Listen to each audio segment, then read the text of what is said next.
So yun mga katropa, meron tayong ginagawa rito ng Kawasaki Curve. Ang problema ng motor ni boss mga katropa, yung kanyang ilaw naglulos, yung high and low niya. So kadalasan kasi kapag tag-ulan, nagkakaroon ng problema yung mga switch. Pati dito, lilinisan lang para magkaroon ng contact yung kanyang high and low, busina o kahit anong malfunction na switch. Lilinisan lang natin para matanggal yung kalawang tsaka corrosion. Doon naman, maglalagay ng mini driving light dito sa Smash. Naka-full wave na to, boss, naka-full wave na. At dito naman mga katropa, yung TMX 155 ni boss, ang problema nito palyado. Boss, palyado, dumudugso-dugso.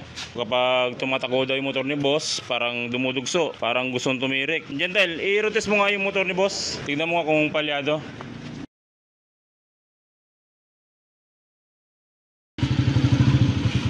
Ano? Mampuga, boss. Palyado. So kapag ganun ang problema mga katropa, basic lang.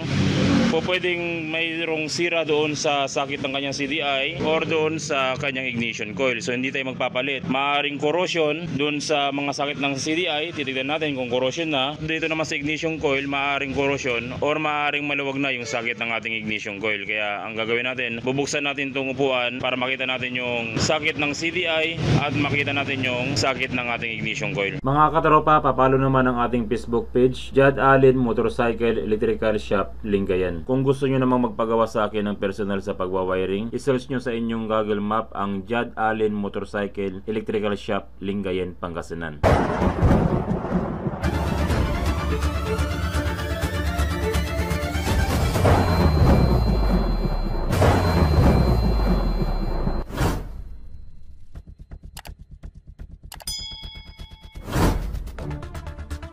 So heto na mga katropa, nabuksan na natin yung motor ni boss, tinanggal natin yung tangke tsaka upuan. Kasi ang purpose natin dito, yung kanyang ignition coil, titignan natin. Tapos yung kanyang CDI. So magsisimula muna tayo sa CDI mga katropa. Itong CDI ni boss, original pa boss ano? Original. Tatanggalin nyo ito mga katropa yung kanyang socket at titignan natin kung may corrosion.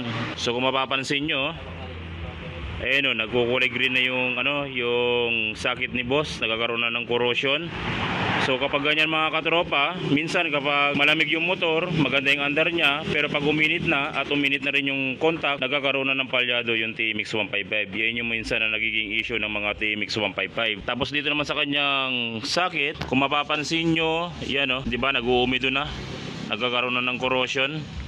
So, ang gagawin natin dito mga katropa, hindi na naman natin kailangan ito palitan. Ang gagawin na natin dito, isa-isa natin higpitan yung bawat pin ng ating CDI. Higpitan natin, tapos ito pipikluin natin ng konti.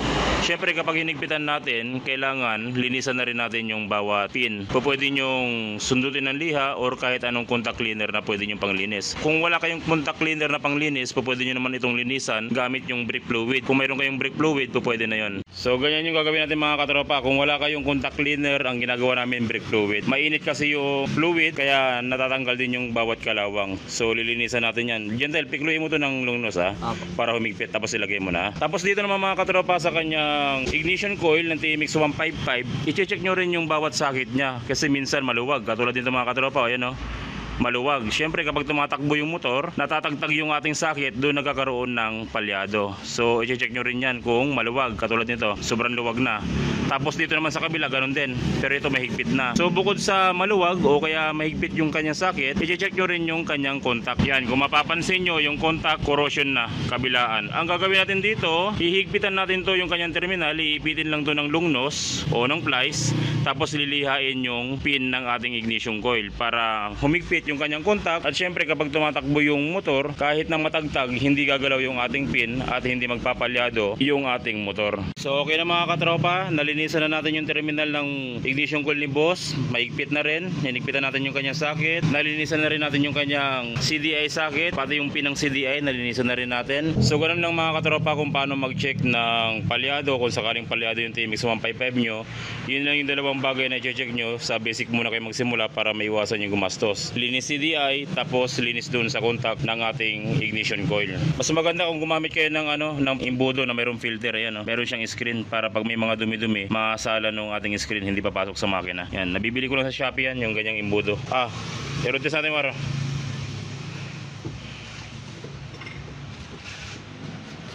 Tignan natin kung wala na yung palyado.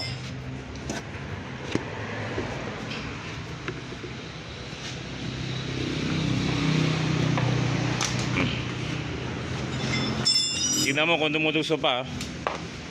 Kung namamalyado pa.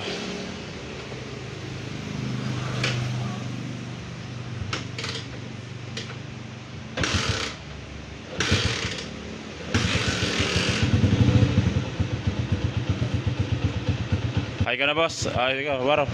Mag-rotes. Rotes muna tayo. Tignan natin kung nawala na yung sakit ng motor ni boss.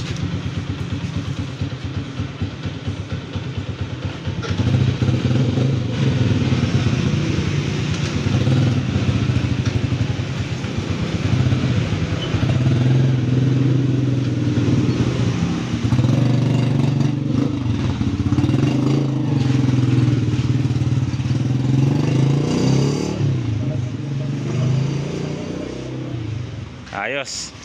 So ito, waro sa uli na natin itong upuan. Okay na yan.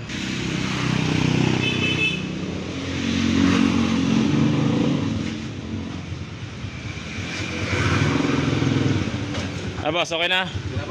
Okay, approve. So yun ang mga katropa kung paano mag-check ng motor na palyado. Tulad ng mga TMX 155, yun lang yung mga common issue niya kapag palyado sakali ang inyong motor. Yun lang yung dalawang i-check yun. Yung basic na troubleshoot ng TMX 155. So yun ang mga katropa, maraming salamat sa walang sawang pag-suporta sa ating channel. Sana tuloy nanood kayo ng ating video. Marami kayo natutunan, nagagamit nyo sa inyong panghanap buhay o sa inyong pagdi-DIY. Maraming salamat mga katropa. God bless at ingat palagi sa pagwawiring.